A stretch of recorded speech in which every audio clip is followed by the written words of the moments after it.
Dans la famille des entreprises voironnaises, je demande la chocolaterie Bona. Reconnue dans le monde entier pour son expertise du cacao, de la cabosse à la tablette, l'entreprise s'est offert un nouveau lieu de production à Saint-Étienne-de-Crossé.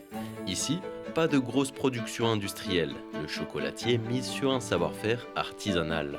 C'est un métier d'artisan, obligatoirement. On travaille avec, par exemple, des plantations qui vont faire 2 hectares.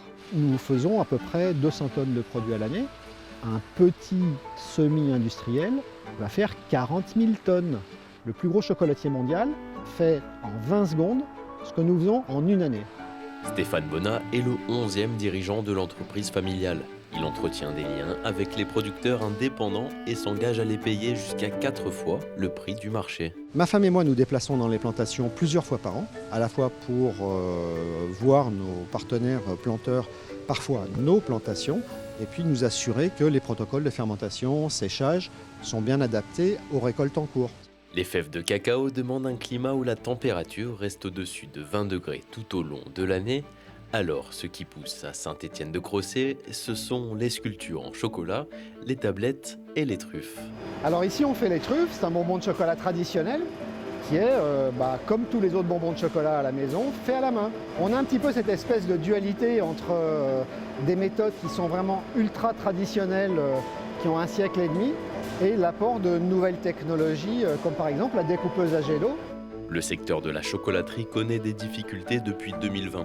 Le prix du cacao a augmenté de 400 à 600%, un phénomène lié à la fois au Covid-19 et à des mauvaises récoltes. Ça n'était pas grave à l'époque parce qu'il y avait 1 an et demi de stock physique en Europe, donc tout allait bien.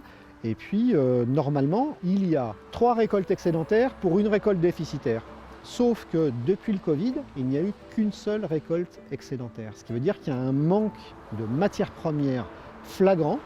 Et à l'horizon 2025, on sait que la récolte sera déficitaire.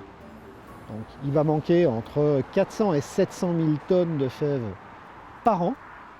Et bien évidemment, ça fait exploser les cours. L'export représente 30% du chiffre d'affaires de Bona. L'entreprise emploie 45 salariés et propose ses produits dans 400 points de vente à travers le monde.